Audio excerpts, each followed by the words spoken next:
G'day guys, welcome back to Car of the Month. For this month, April, we've got Daniel here.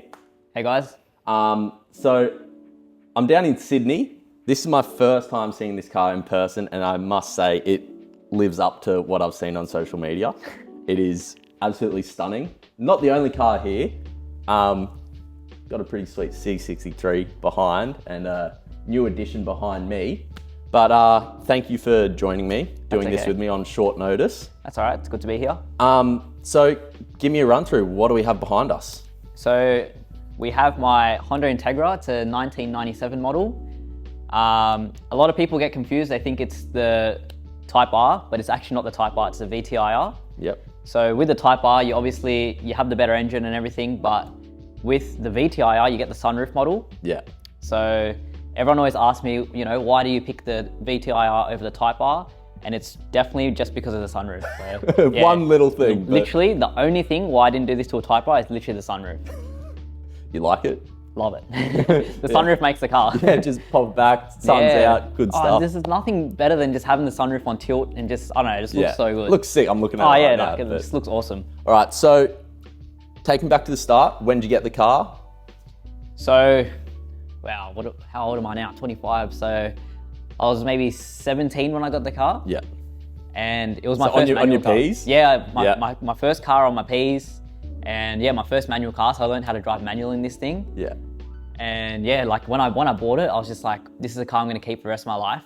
Because to be honest, before I got this car, the DC2 was like my dream car. Okay. So, like when you watch Fast and Furious, you see the S2000, you see me as DC2, cars like that. There's always a car you like have a certain connection to. Yeah, so like when I saw me as blue DC2, I just fell in love with it, like the JDM front end, and yeah, it's just the car I always wanted. You were like, that's what I need. That's what I want, and that's what I'm gonna have. Right, so you got this as your first car.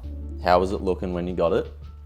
Definitely not like this, man. Yeah. It did not look anything like this. It's just the typical DC2. Like, it had shitty paint. Like, just looked like shit. It just looked like every other Honda out there, to be honest. And yeah, it's needed a lot of work. Yeah. So in 8 years, it's come a long way, you'd say. Yeah. So.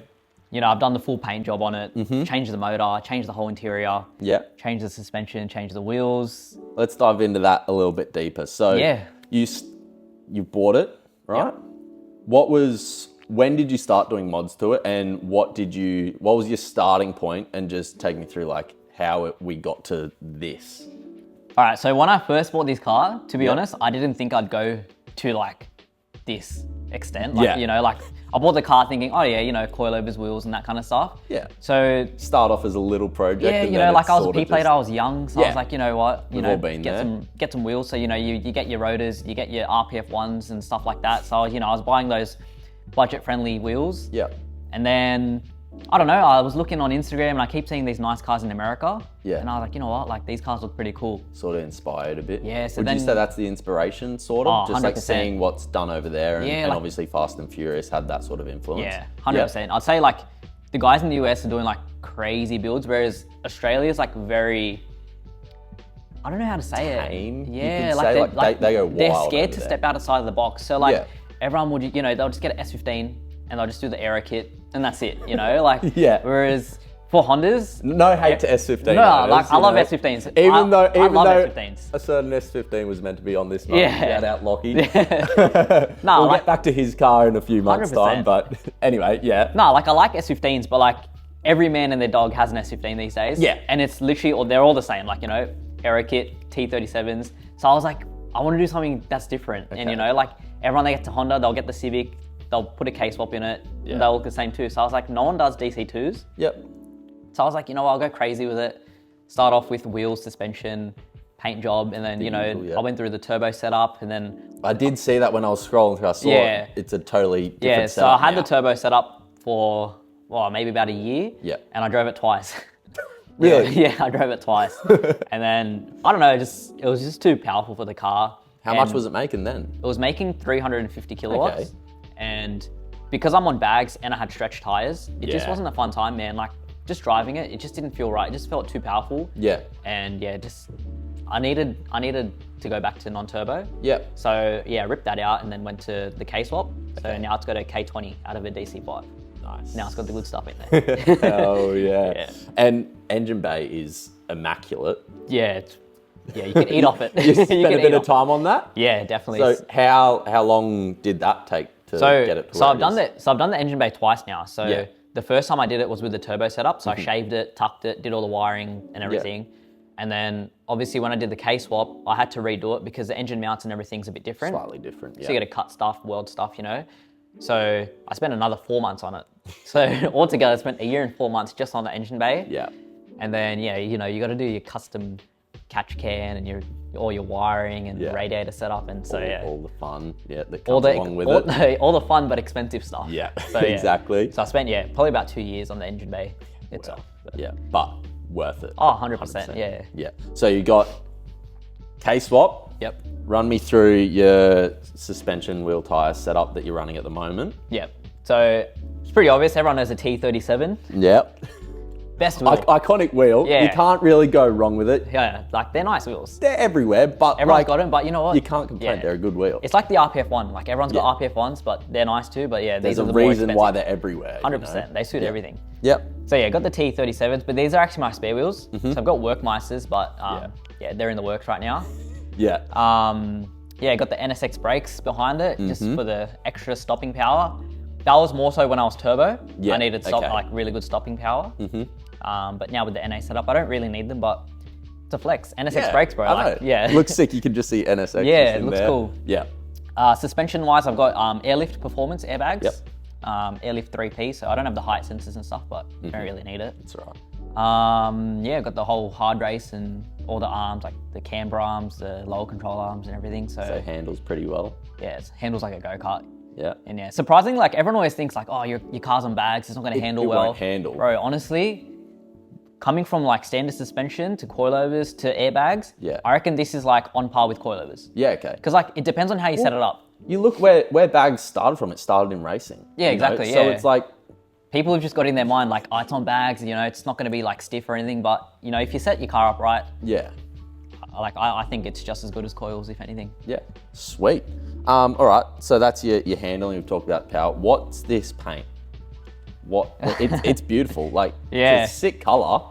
So crazy story. Everyone always thinks it's midnight purple off the R33 GDR. Right. It's not. Okay. So this color was actually, I don't want to say a mistake, but it was sort of a mistake, right? Okay. Yep. So I went into a paint shop that my friend works at. Yeah. And I said, look, I want purple, but I want it to be just purple. Like I don't want that like burgundy tinge to it. So we were like, just a pure, just purple. Deep purple. Like I literally just purple. Yeah. And every color I look at, it either looks too red or too burgundy, or just like it just doesn't look purple. Yeah. So he's like, all right, jump into the paint room, mix in your paints, and like just see what you come up with. So I was like, all right. So I just got like a big 4-liter tin of paint, and I just like poured like a bright pink into it. Yeah. And then I added like blue and red, but by accident I didn't calculate the formulas. So I just like mixed a random bunch of colors, and then I like mixed it up, and I was like, wow, this looks sick. And he was painting while I was mixing. Yeah. And he goes, oh yeah, like this looks good.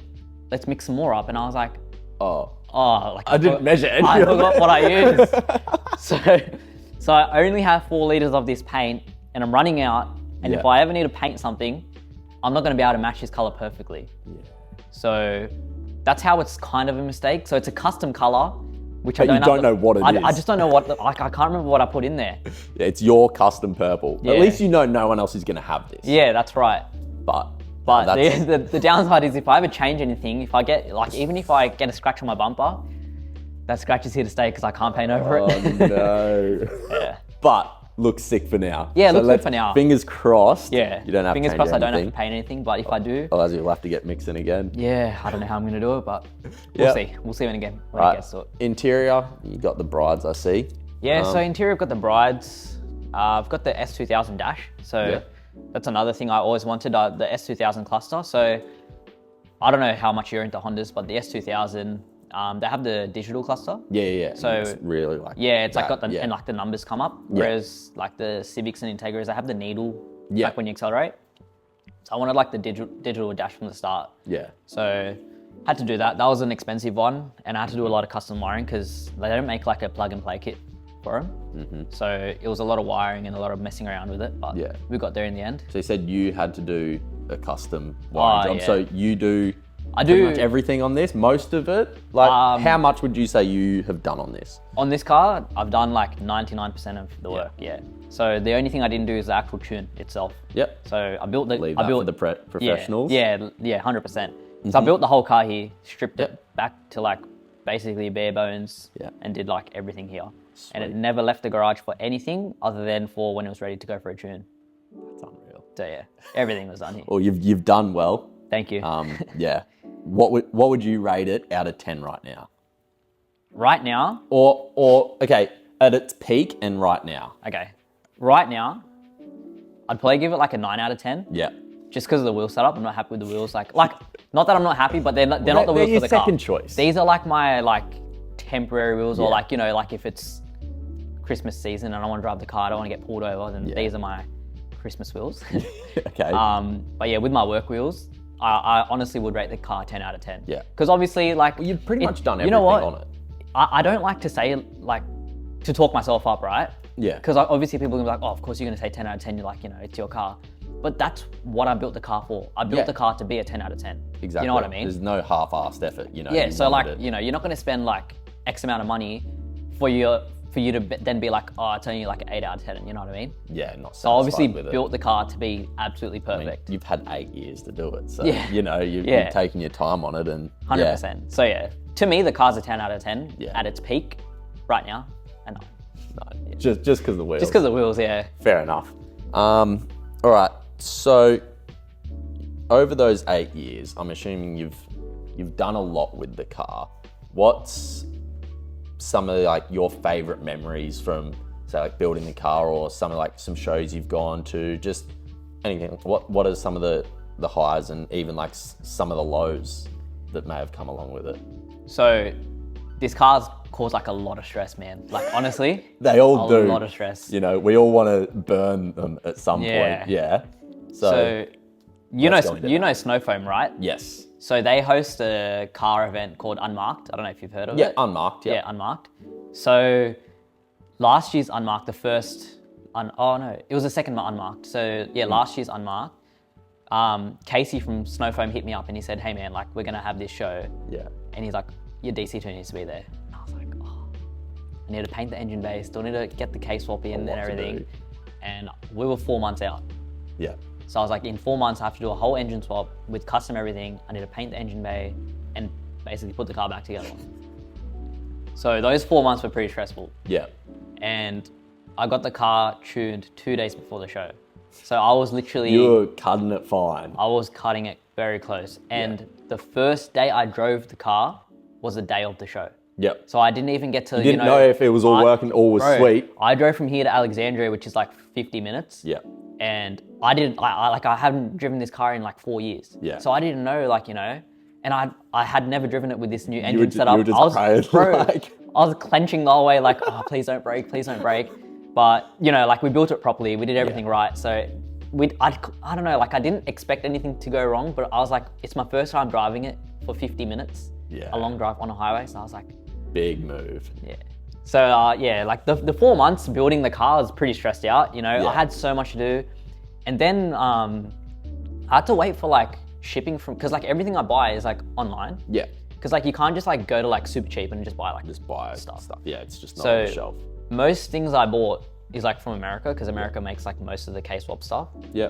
So I was like waiting, and I had a deadline, and I'm like emailing, like trying to find out where everything is. And I'm like, this is not gonna work. Like, yeah, like I can't do this until I do that, and I can't paint this until I do this, and yeah, like everything's just all over the place. And I just had the car pulled apart. The garage was a mess. Like, yeah, the whole interior was ripped out, and yeah, stressful. But 100% worth it. Yeah, definitely. Finally getting to drive it, not falling apart. Yeah, it's been good. And yeah. So worth it. You go from the low of all that stress and then just it all worked out. 100%. Haven't had any dramas since, really. It's been pretty smooth sailing. I haven't had any dramas with it at all. Mm-hmm. So yeah, it's been good. So you say your car's at a 10 out of 10. Yeah. Well, wheels aside. Yeah, with my other wheels, Right? 10 out of So 10. you say it's out of 10 out of 10. Now, over time, like people's taste changes. Do you reckon you will change anything on this, or is this like the final form? Are you like, is this it? The thing is, when you're into cars, there's no such thing as done, Exactly. Yeah. right? So even though I thought I was done, I'll never be done. There's always stuff to tinker with, you know, you want to change this, you want to change that. I think the only downfall for this car for me at the moment is just the interior. Okay. So the interior is nice, and I am happy with it. But it could be better. Yeah, like I can go that extra step and, you know, get it retrimmed, restitched. Just sort of match the rest of everything. Yeah, you just know? just make it all neat and tidy, because like it's not bad. I'm looking at it now. Yeah, It's pretty tidy. It's not bad. No, like it's good, but Yeah. it could be that little bit That's extra. literally the only thing you'd potentially. Yeah, like in the future, that's really it. yeah, I think exterior wise, I'm Yeah. pretty done with it. Yeah. Looks beautiful. Like it being here in person. It's like, Yeah. Yeah. Nah, honestly, I wouldn't change anything. Like the amount of work I've gone through to get the car to look Yeah. like this, I don't think I'd want to change it. Like 100%. Well, like you said earlier, you built it for a reason. You built it like to with the be vision that 10 to out be of this, 10. yeah. So yeah, Yeah, love it. yeah. I mean, I wouldn't change it. This is, Yeah. it's sick. I mean, even if I was to change it, I have to change the color of the car. I don't have the paint now, so I don't want to change it. Back to that, yeah. All right, well, thank you for taking the time and doing this with me. It's been awesome, again, seeing it in person. It's nice seeing some stuff outside of Queensland. Like, Yeah, I see all the stuff up there, but it's nice to have a little bit of a change, and got 3 beautiful cars behind me. Any sort of like comments you'd say to anyone that wants to build something like this? You know, like you said, you've had it for 8 years, you've done a lot to it, you've done it all yourself. What's, you know, something you'd take away from it that you'd just like to share for anyone that wants to, get something this quality? The most, like, it's a kind of like a typical thing to say, but like, you got to build a car for yourself. Yep. Like, at the end of the day, it's your car. It doesn't matter what people on the internet are going to say. Like, you know, people will always say, oh, like, why did you bag such a nice car? Like, you could have had it on coilovers, or why did you paint it purple, or why did you do this? Why did you do that? It always comes down to the person that's building it, which is yourself, obviously. Yeah. So like, you just got to, whatever you want, you do. 100%. At the end of the day, they're not paying for your build. Yeah. You're paying for it. You get to choose what you want to do with it. Yeah. So it's always, just do it for yourself. Don't do it to please others. Obviously, people are going to appreciate your car. Yeah. You People know. are going to like it. People are going to hate Yeah. it. You know, you can't please everyone. Yeah. And you, like, people always say like, oh, you know, you built it for attention or whatever. Like, people are going to appreciate the car no matter what. Yeah. And like, I love that people appreciate the car, you know, like it makes me happy that it makes other people happy. So, you know, it goes hand in hand. Like, it makes me happy to drive the car and build the car, and it also makes people happy to see the car. So yeah, it's just cool shit. Yeah. Yeah. Look, I couldn't agree anymore. Just, build it for you. Yeah, really. that's it. Well, yeah. Thank you for doing this with me, sitting down, taking the time out of your day. That's all right. If you guys want to see more of this car, and obviously the new GTR. and whatever else you have planned, A few tricks up my sleeve. follow him on Instagram at d.gounder, I believe it is. Yep. Yes. And then on YouTube, you do Gounder Garage, too, Gounder Garage, and TikTok, you know, all the socials. Go check him out. And thank you. Really Thank you. appreciate it. Thing's beautiful. Thank you very much. All right. Beautiful. That was awesome.